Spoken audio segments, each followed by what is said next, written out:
What's up, guys? Welcome back to the channel. Welcome back on a Wednesday. Building up towards Lecce. However, we need to talk about Conceicao because it's getting a bit out of hand, with the rumors, and maybe that's all playing into this situation where, again, as fans, the club comes first. We need to put the club first. And when you put out cryptid messages on social media, actually not really cryptid, very literal messages, in my opinion, like straight after something happened slash didn't happen, that cannot be okay. No matter who you are, you cannot do that, especially not to a coach who's here for 10 days or 2 weeks, whatever, up to that point, or you saw for 10 days. So he didn't play, and that's something we're going to talk. And the day after, he puts out an Instagram post with his jersey saying, soon everybody will know, basically, or soon everybody will see, blah, blah, blah. That, like, there's no way you can see that other than he kind of took a shot because he didn't play. That's the only explanation. The timing and that he didn't play, it's no coincidence. And that's what I've been talking about for weeks. And people were saying, you're negative. It's not negative. I care about the club and players thinking they're above the club, especially when a new manager comes in, putting out things like, soon you will know. That doesn't sit right with Tudor or any coach. Like, that's actually ridiculous to think that as a player, that's a good thing to do. And as fans, we need to step up and we need to say, okay, no matter who you are, especially not a player of Conceicao's level and, meaning to the club, you cannot do these things because, again, the media is running with it and it's put pressure on Tudor, who's just here and is making decisions based on 10 training sessions. And now this happens. But before we get further into it, as always, smash the like button, subscribe to the channel, and let's talk about it because it is an issue.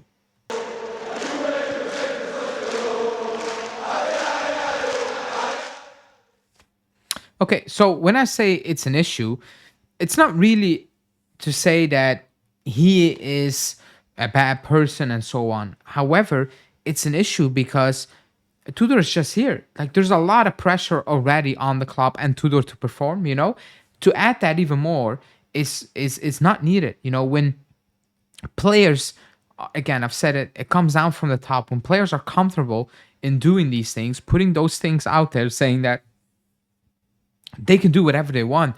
Nobody's keeping them in check, And there are rumors out there that we're not gonna buy Conceicao, and I'm for it. I have nothing against Conceicao, by the way, but he's a very inconsistent player. He picks up quite a lot of injury, in my opinion, and 40 million total is a lot of money. From what I've seen, I do not want to personally spend that 40 million euro on him. That's just my opinion, because it's too chaotic for me, for my liking. It's too inconsistent for my liking, personally. I know a lot of people do like these players, and I like the player. I don't like the price tag that comes with the player. That's what I'm trying to say. If we need to pay 40 million, and it feels like it's nothing in today's market, and maybe it is, but for us, it is a lot of money. I need guarantee, consistency, GA, and again, GA depends on the team, the setup, so on. But I need consistent performances. I don't need hot and cold way too often with him. So that's one part. Now, against Roma, he should have come on before Savona, in my opinion. The way the game was unfolding, the way Roma were playing, I thought we were gonna go for it and we're gonna take the win, or we tried to take the win. And obviously, you're going to do that more so by bringing in Conceicao rather than bringing in, Savona. So I agree with that. And I agree if he's pissed and he's looking at it, it's like, what, really? I can fully back that, because they're players. And actually, I'm with that decision. What you cannot do is post-game put out that quote because there's only one way you can see it. And this is, you didn't play me. Soon everybody will see that you should be playing me. That's not needed, because Tudor, again, is had 10 training sessions. He has an idea, a vision, and he's going to tweak things here and there. Who's going to tell him, me, you, that, from Lecce, he's in the starting 11 and he's going to play a lot of games? We don't know. But even if that's not the case, you cannot be comfortable as a player to put that out there, to put out speculations. And it's only happening because it's allowed at the club right now. They know there's no real control. That's why I was more pissed about Motta being sacked. Not about he's doing a bad job, Malta, because yeah, he wasn't doing a good job.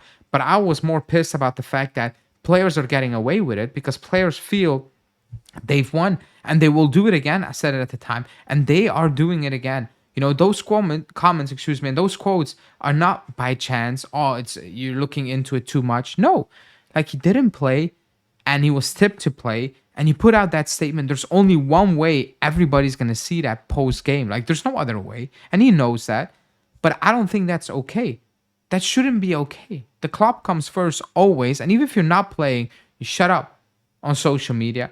Once you talk to the coach, whatever. And again, you don't leak. After serious clubs, these things do not happen. Let's be real. These things do not happen. In the summer, if you leave and you want to talk about it, fine. Like you have every right to say, hey, I didn't like that situation, so on. But in a situation where we are in as a club, just change coach, we need to get top four. Everybody knows how delicate of a moment it is to add more pressure and speculations to it. As a player, that's not smart. And as a club, you should be stepping in. But I said it a couple of weeks ago. They haven't stepped in all this time. It's impossible for now to step in with these players because they know that they can do things and get away with things, and they're just going to keep doing it, basically. Like, they're not going to step away from it. They're not going to walk away from it, That's what I was trying to say all this time. The club comes first, because these players, they haven't done anything for the club right now, So they're very replaceable. They're very replaceable. Even the management as well. So I didn't like that, and the speculations obviously do not help with his transfers. I think the only source that's saying Juve are gonna buy him is Mirko Di Natale. Like every other single source out there is saying it's not certain, and Mirko Di Natale is saying it's certain. The club wants to buy Conceicao in the summer. I think it depends on the coach. If you keep Tudor, I don't think you're gonna invest that much money on Conceicao. I don't see why we should be doing that, in my opinion. And again, if you bring in a different coach, things can change. I think it's too much money from what I've seen, and everything around it. I think we can invest that money a bit more smarter, in my opinion. When we pay 40 million and everybody is adding words like I've seen potential. I mean, if we pay 40 million, I didn't need I do not need to see potential. I basically need to see it's ready made. It's consistent, for 40 million. We're not in a position to spend 40 million on I've seen potential here and there. We are not in that position. We need to be very realistic about it. Anyways, in the comment sections, let me know, will you buy Conceicao first? Will you invest 30 million euros plus the 10 we almost invested for a loan deal? And what do you think, what do you made of that post? Because I think it's not by chance. The moment after the game, basically, to put that out there, it has a meaning, and it's not even crypted as well. So let me know in the comments, like the video, subscribe to the channel, and I'll speak to you guys tomorrow. Ciao.